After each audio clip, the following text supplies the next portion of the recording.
Hey guys, welcome back to another F1 Fantasy video, and like always, I am always excited to do these videos, but I'm extra excited to do this video today because I actually believe there's quite a few differentials potentially emerging from F1, and I'm loving it. I mean, we'll get into it later into the video, but my word, Monaco was actually alright.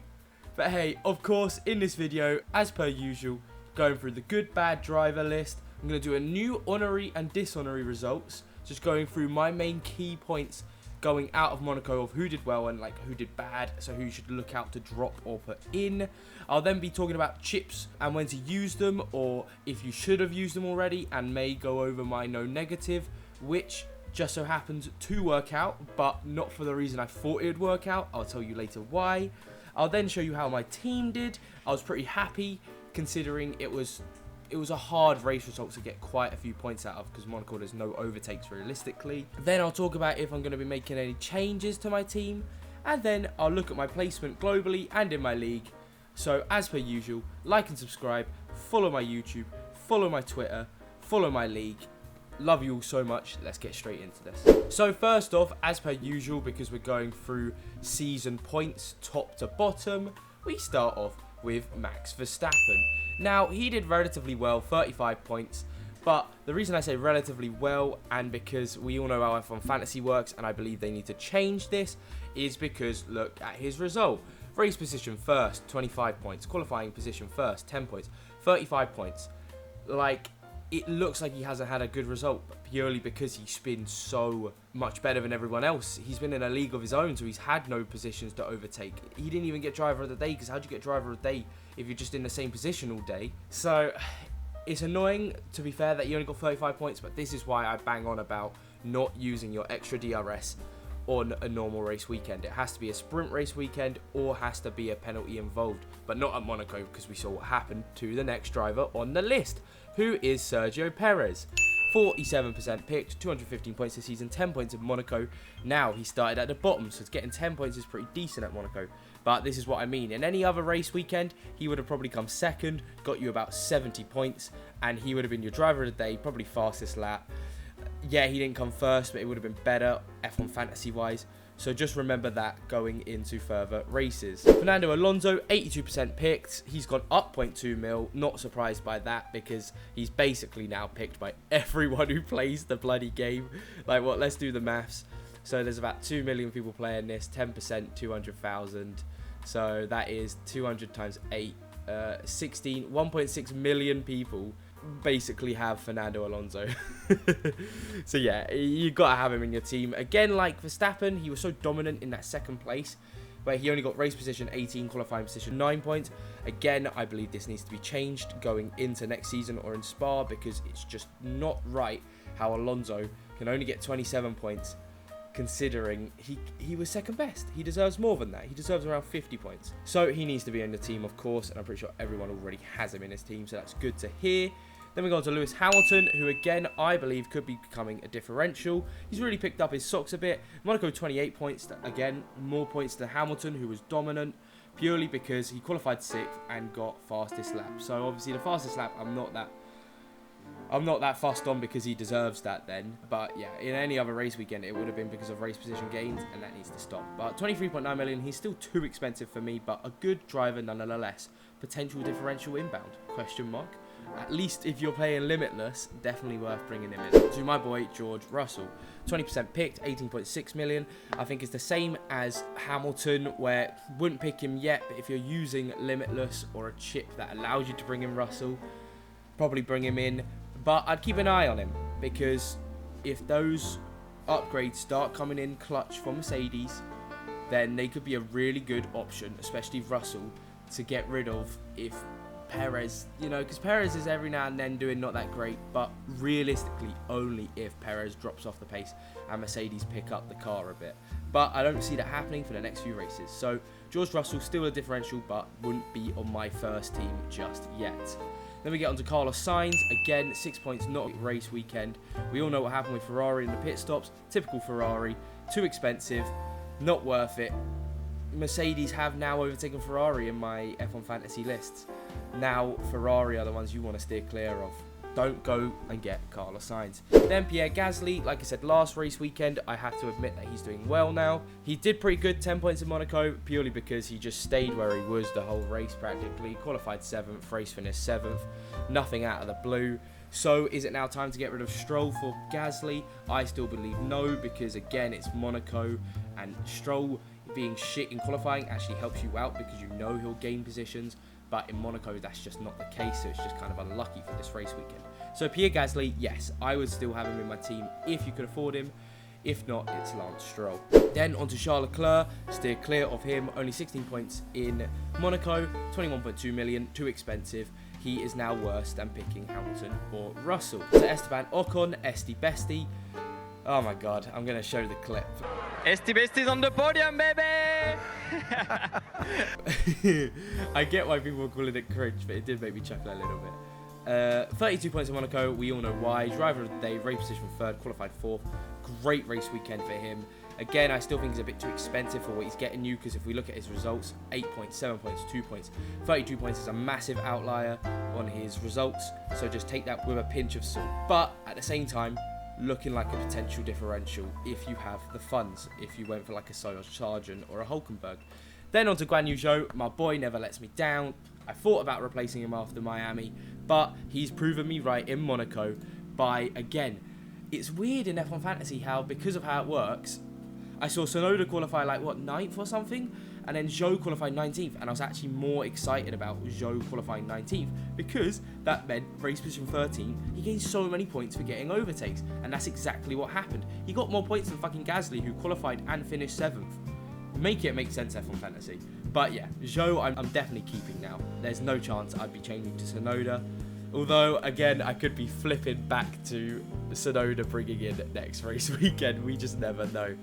Then on to Lance Stroll. Again, luckily I had the no negative, so I didn't take the minus 17, but unlucky for those who didn't. I knew something was going to happen with the cars. I thought it'd be Perez or Verstappen, but it was Stroll. So yeah, I'm happy I used my no negative this weekend. But hey, we'll see how he does in Spain. If he really doesn't pick up his boots, then I potentially will be getting rid of Zhou, bringing in Hulkenberg, and bringing in Gasly. Or Ocon if I have the money, but it's just, Jesus Christ, Stroll. Get a move on, you know. Then on to Valtteri Bottas, 10 points. Actually, very under the radar. I didn't realise how well he did. 10 points in Monaco, very good. But again, just too expensive, would not bring him in.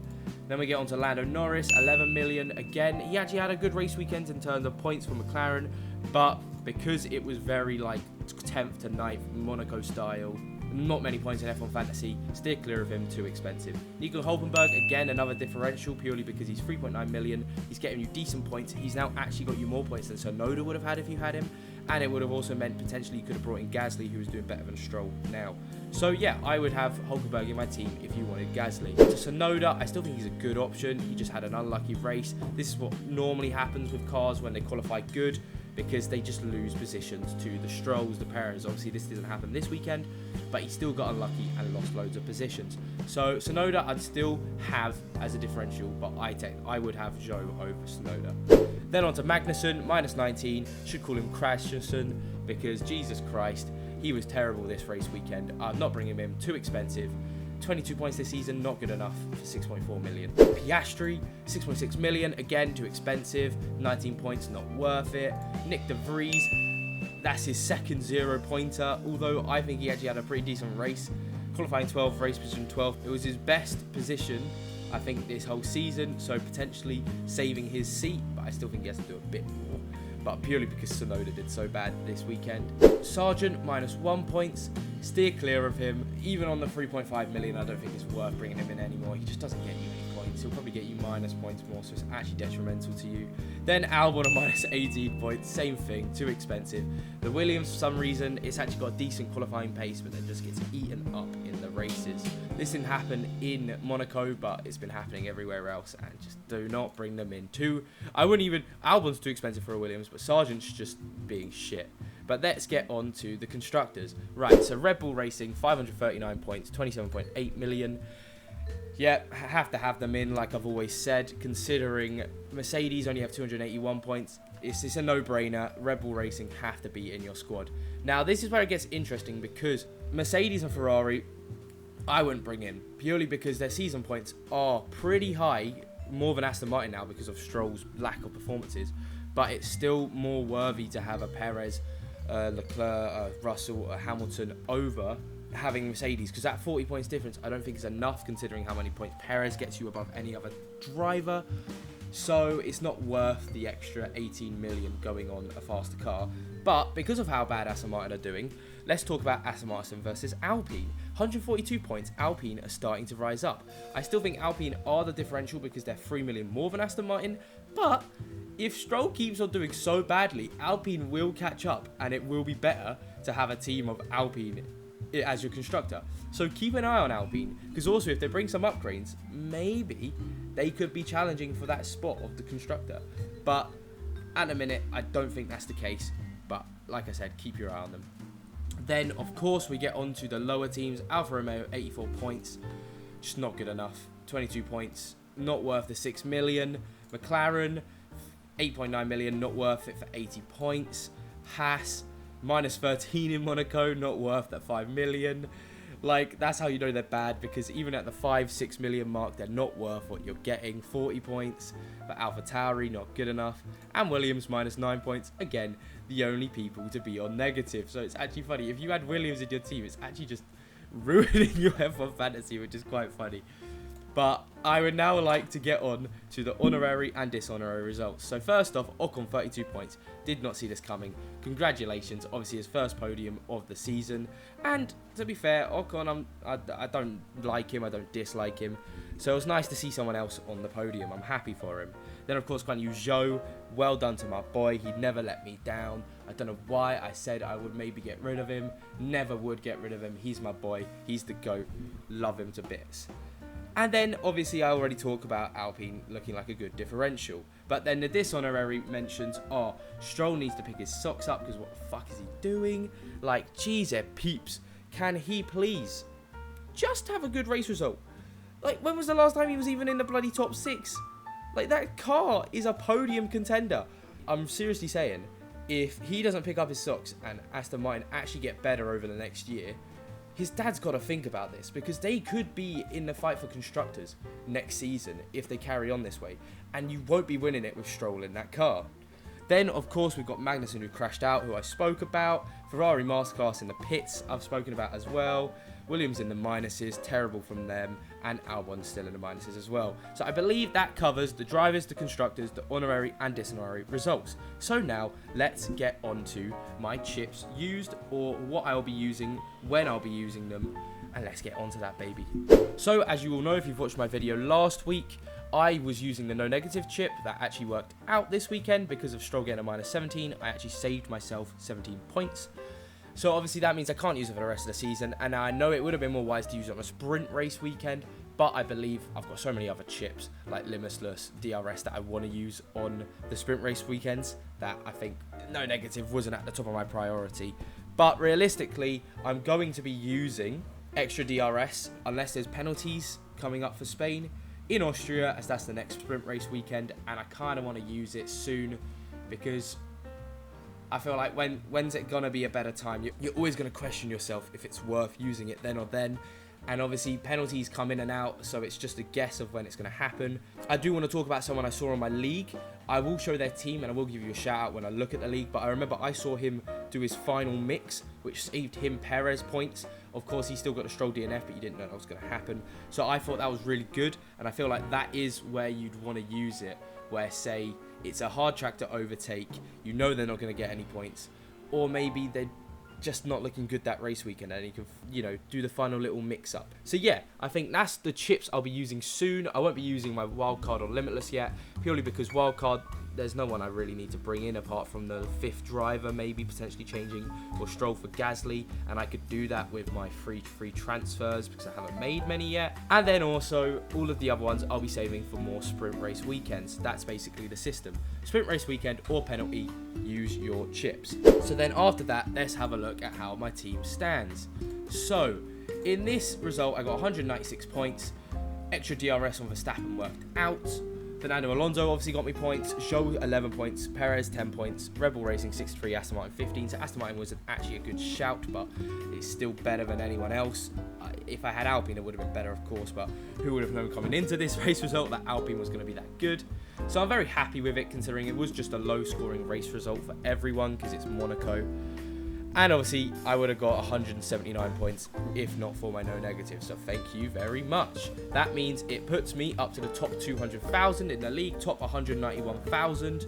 And then I'm 45th in our league. Of course, join my league, please. I'm pushing for 100 people to join my league by the end of this, because I'm really enjoying having 67 teams in there. Big shout out to JMB Racing, Benji F1 Team, Ferrari Nice, Win, Deep F1 Team, Valkirk RT, Rivaldi, Not Ellen, Pano, and F1 Team. That is our top 10 at the minute. And then obviously as we go down, we've still got Banana Boys at the bottom, and RMS Red Bull Racing, and F1 Bobbins. But come on boys, let's strive for top 60. But I think that about wraps up this video. So thank you all so much for watching. Like and subscribe. Join my league. Love you all so much. And hey, let's hope for another great race weekend, because Monaco actually was interesting. What the fuck is that all about? So let's hope Spain is going to be just as good. I'll see you all probably on Friday with my next video. Bye bye.